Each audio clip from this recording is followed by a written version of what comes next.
কিছু জিনিস আপনি যদি আপনার জিমেইলে চেক না করেন এবং কিছু সেটিংস যদি আপনার জিমেইলে না করে নেন, তাহলে আপনার জিমেইল নিয়ে আপনি কিন্তু বড় রকমের বিপদে পড়ে যেতে পারেন। আপনার অ্যান্ড্রয়েড স্মার্টফোনটা কিন্তু আপনার জিমেইল এবং গুগল অ্যাকাউন্টের সাথে কানেক্টেড। সো কোনো কারণে আপনার জিমেইল যদি হ্যাক হয়ে যায় কিংবা অন্য কেউ ট্রিক করে তার ফোনে আপনার জিমেইল লগ ইন করে নেয়, তাহলে কিন্তু আপনার ফোনের কন্ট্যাক্টস, ফটোজ, ভিডিওস, আপনার মেইল, আপনার লাইভ লোকেশন সব কিছুই কিন্তু অন্য কেউ পেয়ে যেতে পারে।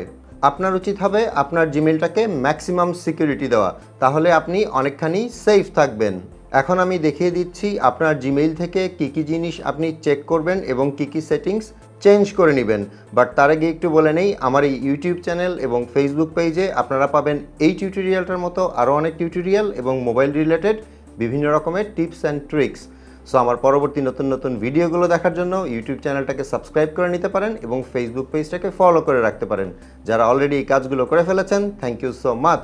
আর এই ভিডিওটা দেখে ভালো লাগলে কিন্তু লাইক মাস্ট। ওকে, এখন এই স্ক্রিনটাকে যদি একটু খেয়াল করেন, প্রথমে আপনি চলে যাবেন আপনার ফোনের গুগল প্লে স্টোরে। প্লে স্টোরে এই জন্যই যাবেন যে প্লে স্টোরের ওপরে ডান পাশে যেখানে প্রোফাইল পিকটা থাকে ওখানে যদি আপনি ট্যাপ করেন, তাহলে আপনার ফোনে থাকা জিমেইলটা এখানে দেখতে পাবেন এবং তার ডান পাশে যে ডাউন অ্যারো সাইনটা আছে এখানে যদি ট্যাপ করেন, তাহলে আপনার ফোনে যতগুলো জিমেইল অ্যাকাউন্ট লগ ইন করা আছে সবগুলো কিন্তু এখানে শো করবে। আপনি যদি দেখেন এখানে কোনো একটা অ্যাকাউন্ট আপনার না, তাহলে কিন্তু সেটা আপনাকে এখান থেকে রিমুভ করে দিতে হবে, অথবা যদি আপনি চান যে এখানে অনেক বেশি অ্যাকাউন্ট হয়ে গিয়েছে, কোনো একটা আপনি ডিলিট করে ফেলতে চান, সেটাও আপনি করে ফেলতে পারেন। সো এগুলোর ওপরে কিন্তু আমার ভিডিও দেওয়া আছে, আমি আই বাটনে কিংবা ভিডিও ডেসক্রিপশনে এই দুটো ভিডিওর লিঙ্ক দিয়ে দিব, আপনারা চাইলে পরে সেখান থেকে দেখে নিতে পারেন। এখন কথা হচ্ছে, আপনি আপনার যেই জিমেইলটা সিকিউর করতে চান, ধরে নিচ্ছি আপনি একটা জিমেইল ব্যবহার করেন। আমার এখানে দেখতে পাচ্ছেন যে জিমেইলটা আছে SSIB1505, এই জিমেইলটা মনে করেন আমি সিকিউর করতে চাচ্ছি। প্রথমে আমাকে যেটা করতে হবে সেটা হচ্ছে যে ম্যানেজ ইউর গুগল অ্যাকাউন্ট যে অপশানটা আছে এখানে ট্যাপ করতে হবে এবং এখানে আপনি আপনার নাম দেখতে পাবেন, নিচে আপনার জিমেল অ্যাড্রেসটা দেখতে পাবেন এবং তার নিচে কিছু অপশন দেখতে পাবেন। এখান থেকে আপনি সিকিউরিটি যে অপশনটা আছে এটার উপরে ট্যাপ করবেন। প্রথমে আপনি একটু নিচের দিকে চলে যাবেন, এখানে একটা অপশন পাবেন ইয়োর ডিভাইসেস এবং তার নিচে আছে ম্যানেজ অল ডিভাইসেস। এই ম্যানেজ অল ডিভাইসেস যে অপশনটা আছে এটার উপর ট্যাপ করবেন। আমার ফোনে দেখতে পাচ্ছেন 3 সেশনস অন অ্যান্ড্রয়েড ফোন এবং নিচে দেখা যাচ্ছে ইয়োর কারেন্ট সেশন, মানে আমি এখন যেই ফোনটা ব্যবহার করছি সেটা এখানে শো করছে এবং আরও দুটো অ্যান্ড্রয়েড ফোন এখানে শো করছে, নিচে একটা আইফোন শো করছে। এই সবগুলোই কিন্তু আমার নিজের ফোন, সো আমার ক্ষেত্রে কিন্তু কোনো প্রবলেম নেই। আপনি যদি দেখেন যে এখানে কোনো একটা ডিভাইস কিংবা ফোন আপনার না, তাহলে সেটার উপর ট্যাপ করবেন। যেমন আমি ধরে নিচ্ছি নিচের যে আইফোনটা আছে এটা আমার না, সো আমি যদি এটার উপর ট্যাপ করি,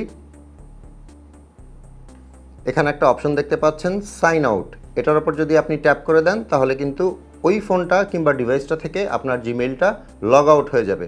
সো আমি আর সাইন আউট করছি না, এখান থেকে ব্যাকে চলে যাচ্ছি, আবারও ব্যাকে চলে যাচ্ছি। এখন এখান থেকে একটু ওপরের দিকে গেলে দেখতে পাবেন 2 স্টেপ ভেরিফিকেশন। এই 2 স্টেপ ভেরিফিকেশন কিন্তু অবশ্যই আপনার জিমেইলে দিয়ে রাখবেন। সো আমি যদি এটার উপর ট্যাপ করি এবং একটু নিচের দিকে আসি, এখানে একটা অপশন পাবো গেট স্টার্টেড, এটার উপর ট্যাপ করে দিচ্ছি। এরপর এখান থেকে কন্টিনিউতে ট্যাপ করে দিচ্ছি। এখন আমার ফোনটা যেহেতু ফিঙ্গারপ্রিন্ট লক করা, সো আমি আমার ফিঙ্গারপ্রিন্ট দিয়ে দিচ্ছি ভেরিফাই করার জন্য, যেটা আমি ট্রাই করছি চেঞ্জ করার। সো আমার এখানে দেখা যাচ্ছে যে আমার এই অ্যান্ড্রয়েড ফোন এবং আইফোনটা আসলে 2 স্টেপ ভেরিফিকেশন হিসেবে কাজ করছে। মানে আমি যখন কোনো ডিভাইসে, অন্য কোনো ডিভাইসে আর কি, এই জিমেইল লগ ইন করতে যাব, তখন কিন্তু আমার এই রেডমি ফোনে এবং আইফোনে প্রম্পট করবে যে আমি ট্রাই করছি কি না। আমি যদি সেটা ইয়েস করে দেই তাহলেই শুধু অন্য কোনো ডিভাইসে আমার জিমেইল লগ ইন করা যাবে। এছাড়াও আরও কিছু অপশন আছে, নিচে যে অপশনটা আছে শো মোর অপশনস, এটার উপর যদি আমি ট্যাপ করি, আমি চাইলে সিকিউরিটি কি ব্যবহার করতে পারি অথবা টেক্সট মেসেজ ব্যবহার করতে পারি। সো আমার এখানে যেহেতু ডিভাইস দিয়েই করা আছে, আমি এখানে আর কোনো কিছু অ্যাড করছি না। আপনারা চাইলে এখানে টেক্সট মেসেজ আর ভয়েস কল যে অপশনটা আছে এটার উপরে যদি ট্যাপ করেন তাহলে আপনাকে একটা ফোন নাম্বার দিতে হবে। সো আমি আমার একটা ফোন নাম্বার দিয়ে দিচ্ছি। এরপর নেক্সট যে অপশন আছে সেখানে ট্যাপ করছি। আমার এই ফোনে একটা ভেরিফিকেশন কোড আসবে, অলরেডি ভেরিফিকেশন কোডটা চলে এসছে, আমি সেটা বসিয়ে দিচ্ছি 494271। এরপর নেক্সট করে দিচ্ছি। এখন এখানে এসছে ইট ওয়ার্ক, মানে কাজ করেছে। সো আপনি কি টু স্টেপ ভেরিফিকেশন অন করতে চাচ্ছেন কি না, নিচে যে অপশনটা আছে টার্ন অন, এটা অন করে দিবেন। সো এখানে দেখতে পাচ্ছেন ইওর অ্যাকাউন্ট ইজ প্রোটেক্টেড, মানে আমার এখানে টু স্টেপ ভেরিফিকেশন অন করা হয়েছে। এরপর এখান থেকে আরেকটু নিচের দিকে আসবেন, এখানে একটা অপশন দেখতে পাচ্ছেন রিকভারি ফোন। এখানে অবশ্যই একটা অ্যাক্টিভ ফোন নাম্বার দিয়ে রাখবেন, মানে যেই ফোন নাম্বারটা আপনি ব্যবহার করেন সেই ফোন নাম্বারটাই এখানে দিয়ে দিবেন। এখানে ট্যাপ করবেন, অ্যাড রিকভারি ফোন যে অপশনটা আছে এটার উপর ট্যাপ করবেন এবং এখানে আপনার এখন যে ফোনটা ব্যবহার করেন সেই নাম্বারটা দিয়ে দিবেন। আমি দিয়ে দিচ্ছি। এরপর নিচ থেকে নেক্সটে ট্যাপ করবেন, তারপরে গেট কোড এটাতে ট্যাপ করবেন, তাহলে আবার একটা কোড আসবে ভেরিফাই করার জন্য যে এটা আপনারই নাম্বার। মেসেজ চলে এসছে, আমি কোডটা বসিয়ে দিচ্ছি 277806। এরপর নিচ থেকে ভেরিফাই যে অপশনটা আছে এটার উপর ট্যাপ করে দিচ্ছি। সো আমার এখানে রিকভারি ফোন কিন্তু অ্যাড হয়ে গেল এবং আপনি যে কোনো সময় এটা এডিট করতে পারেন, মানে চেঞ্জ করতে পারেন অথবা ডিলিট করে দিতে পারেন। সো এখান থেকে আবার ব্যাকে চলে যাচ্ছি। রিকভারি ফোনের নিচের দিকে দেখবেন রিকভারি ইমেল বলে একটা অপশন আছে, এটার ওপর ট্যাপ করবেন। এখন আপনি যদি আপনার এই জিমেইল ছাড়া অন্য কোনো জিমেইল কিংবা ইমেইল ব্যবহার করেন তাহলে সেটা এখানে দিয়ে দিবেন এবং তারপর নেক্সট করে দিবেন। তাহলে ওই মেইলে একটা কোড যাবে, সেটা দিয়ে ভেরিফাই করে নিলেই আপনারটা কিন্তু ইমেইল দিয়ে ভেরিফাই হয়ে যাবে, মানে রিকভারি ইমেল একটা অ্যাড হয়ে যাবে। এখন এই two step verification, recovery mobile number এবং রিকভারি ইমেল অ্যাড্রেস দেওয়া থাকলে যেটা হবে, অন্য কেউ যদি আপনার ইমেল অ্যাড্রেস এবং পাসওয়ার্ড জেনেও থাকে সে কিন্তু চাইলেও অন্য কোনো ডিভাইসে আপনার এই জিমেইল কখনোই লগ ইন করতে পারবে না, কারণ সে যখনই লগ ইন করতে যাবে আপনার এই ফোন নাম্বারে কিংবা ইমেইলে ভেরিফিকেশন একটা কোড আসবে, সেই কোড ছাড়া আপনার জিমেইল কিন্তু কখনোই আর লগ ইন করা সম্ভব না।